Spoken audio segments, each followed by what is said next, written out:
Philanthropy. If you're here to hear about crypto philanthropy, you're in the right space. If that's not what you're here to listen to, please stay anyway. It's going to be a great talk.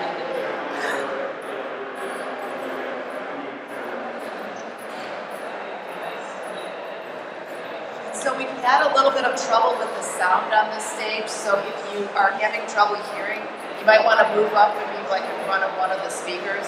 We'll try to talk loud enough. If at any time you can't hear anyone, raise your hand, do a thumbs up, and we will keep our lips closer to the microphone. Oh, there you go. How about that? So hi everyone, welcome. I'm Sharon Burns. I am responsible for the blockchain and social good track that we put together here. Yay! Round of applause for Sharon. Great job. My background is in philanthropy. I've worked at the MacArthur Foundation for over 15 years. I was in the city of Chicago before that. So I am, when I got into the blockchain world, I really wanted to make sure that we kept the social good people involved.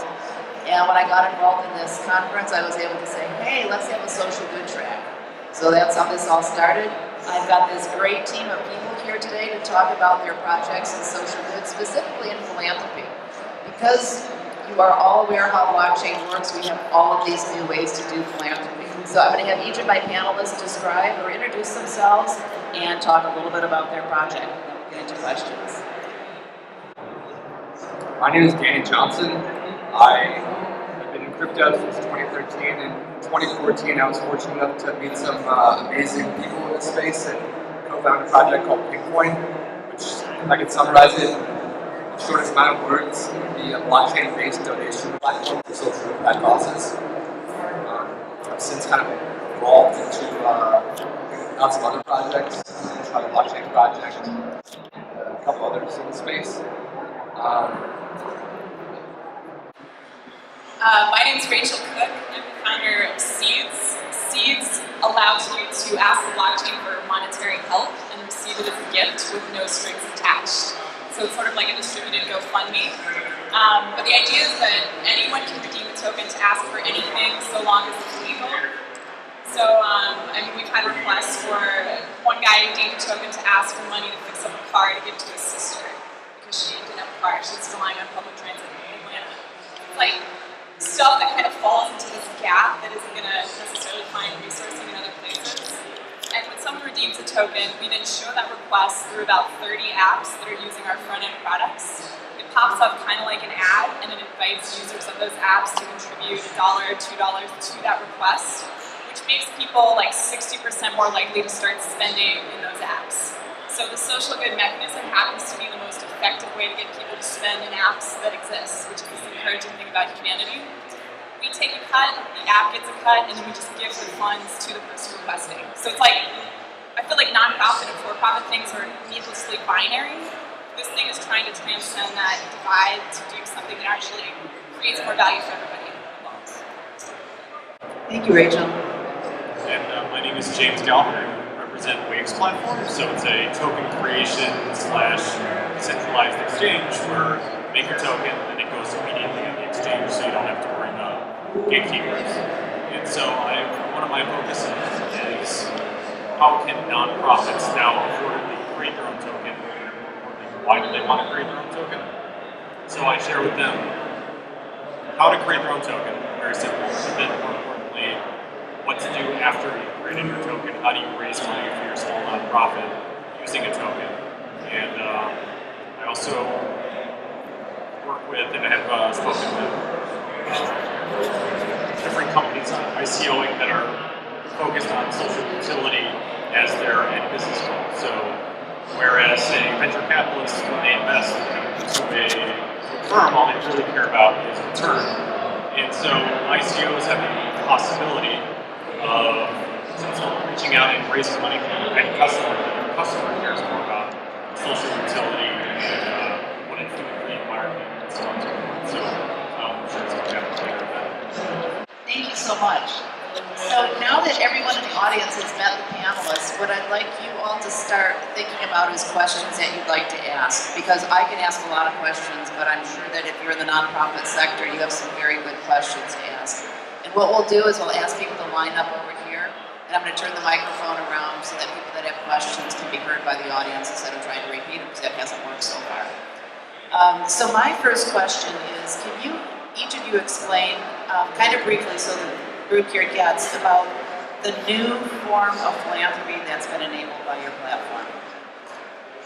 Yeah, I guess let's step to the left first. So Bitcoin is a proof of work, proof of stake hybrid. Does anybody understand what proof of stake in this? Can you show a hand? Proof of stake, you guys understand? So some of you didn't raise your hand. I'll give you a brief summation. Proof of stake kind of effectively does the same thing as proof of work.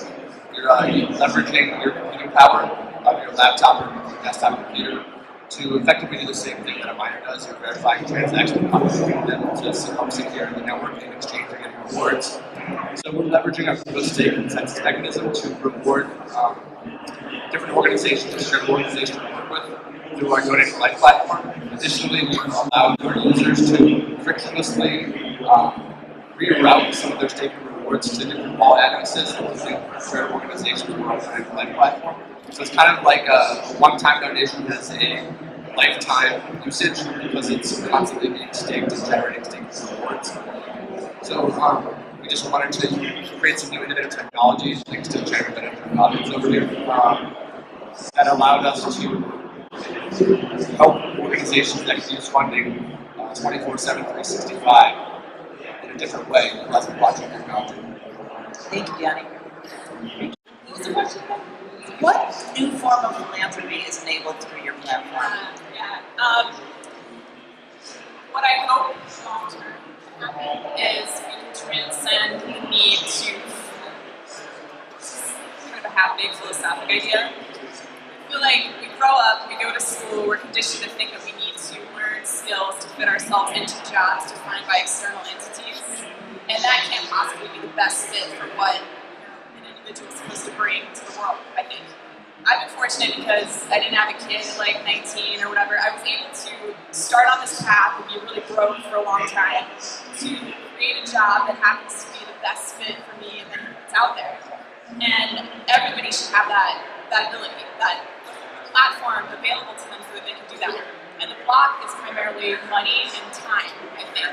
So I want to untether the attachment that pay has to time, and also get away from this zero-sum financial system that we exist in still. I used to be a stock trader, and so if I made $1, that meant someone else lost that dollar, and that creates the sense that money, it's a false scarcity paradigm. Money isn't scarce. There's so much fucking money in the world. It's just we're not able to access it with any sense of real equality. So what I want to do is make these tokens available to everyone, so eventually you can ask for a college education in America. You can ask for a house. You can ask for the money to live for 12 months. You can work on a dream project that you want to create. So that we're not stuck in this paradigm anymore, kind of like fighting every day just to survive. So we can shift it to the next level societally. Go ahead. Okay. Well, I actually don't remember the question either, so I'll just answer the question that I like you to ask me. And so basically, what you can do in token creation for a nonprofit is that you can develop all sorts of different ways to raise money for your nonprofit. Obviously, there's going to be all sorts of people out here that have all these different sort of interests, but at the end of the day, you need to get money to make them happen. So, the way that token creation works is that you can create all these various new sort of models for your charity, your nonprofit, and you couldn't have done before. And so, if you're a very skilled developer, you can do it off Ethereum, or you can do it off Waves, whatever you're looking for. But I would be happy to anyone that has a nonprofit out there and wants to tell me more about it afterwards, and then we can kind of create a token creation strategy that, for free, of course, that might help you raise money, funds, and awareness for your nonprofit. I'd be happy to talk with you more. Okay, so let's have anyone in the audience that has a question that my panelists will remember. Come on up and get in line. Otherwise, I'll ask another question. I want to pull you guys first. How many of you are part of, affiliated with, or a founder of a nonprofit? Anybody? Oh, awesome. That's amazing. Very relevant. Thanks for being here. You're doing incremental funding. How do you solve the problem with the gas being so expensive? So gas is only an Ethereum issue. So if you're in Ethereum, you're on 20 tokens, and that's a concern. So in the instance of Bitcoin, we're our own blockchain, we're our own non-token. So that's not no issue with having that Ethereum paying gas for any transaction that it pays. It's also the same thing with the gas associated with it, not a US 20 token. Thank you. Hello. Great. My name is Lisa from Stellar Development Foundation, and I have a kind of different question that I wanted to pose around philanthropy, which is, I think in the last, particularly 2 years, there's been a ton of wealth creation in the crypto space. And I think there are platforms out there that are thinking deeply about how they should be distributing this wealth to the world. And so I was curious just to get your opinions or thoughts on how you would navigate that, and in particular, giving to companies that want to engage in your ecosystem versus kind of giving more broadly to the world. And like just any thoughts, including yourself, Sharon, around that. That's a real good Yeah, question. great question. I'll answer that question, but first I would like to highlight something amazing that an anonymous entity that made a lot of money in crypto wealth, goes by the name of Pine. Pineapple Fund donated, I think, $85 million, $50 million of their cryptocurrency wealth last year to nonprofit organizations across the world. Just as an independent person, or an entity, a couple people were not really sure they're anonymous. I think that was an incredible move by them, and a way to pave the way for others to kind of follow suit, and we started seeing more people donating after that. It's a great thing that supposed to share what I did. To answer the question, how can people engage in your platform broadly? No, it's like giving to companies who want to work in your ecosystem versus giving more broadly. So giving to companies who want to work in your ecosystem versus more broadly. So prior to last year, there was very little media coverage on crypto, Bitcoin, and most of it was negative. So being around in this philanthropy space in crypto since 2014, I can tell you from experience, the process of trying to onboard a nonprofit entity into a crypto environment was just like banging your head against the wall. They didn't want to listen. They were archaic. They were worried about losing developers, losing donors, and it was just a really difficult discussion to have. It really took like the small organizations to be able to have another stream of donation funding, or have that marketing ability to launch. Last year, when all the media hype and all the prices soared, there became a lot more opportunity to onboard organizations that may be more value aligned to your ethos. So then you're able to, as an organization, pick and choose and kind of really hone in on which organization you want to work with, as prior to just like, whoever's wanting to work with you, let's go. So in our case, at Pinpoint, it's more of a centralized decision-making process because you have to start somewhere. You can't just be decentralized immediately because no one is going to care. And so we started choosing organizations that work with based on like how our values align. And now we kind of evolved to where our developer Jeremy made a voting mechanism to kind of decentralize the decision-making authority of the work with, giving that power to those who are on our network. This is technology. That's a mechanism which is now the end in a couple of weeks. So we've kind of taken the decentralized voting ability approach.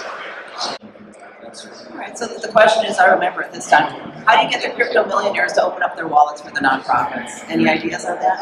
My interpretation of the question was slightly different. There we go. You could answer that. I mean, what I thought you were asking, please correct me if I'm wrong, was about distribution, essentially, choosing who they Yeah, so the answer for us is that I don't know. Distribution is probably the biggest challenge we're looking at.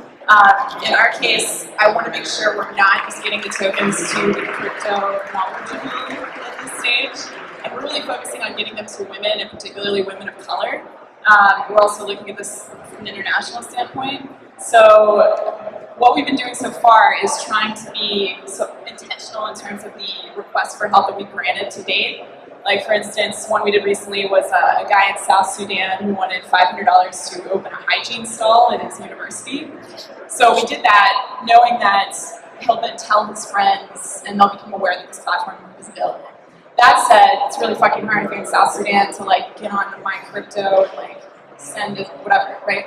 So one of our only like fancy sounding teammate was the #2 engineer at WhatsApp, and their approach was similar in that they had, similar to what I think we need to do, in that they had a couple of really awesome engineers working on platforms for different types of phones, in different areas of the world. So we need to create a platform so that if you have a feature phone and you're in South Sudan, you can easily redeem a token and get the funds directly to your mobile device because you probably don't have a bank account, right? So longer term, we're going to be looking at how to roll out product development strategically so that we're trying to address that. Is that one? Thank you, Rachel. If anyone can help anyone open a wallet, it would be you. You were the first one that helped me do that how many months ago. Thank you for your patience. I don't have anything to add. Do we have another question from the audience? Come on up.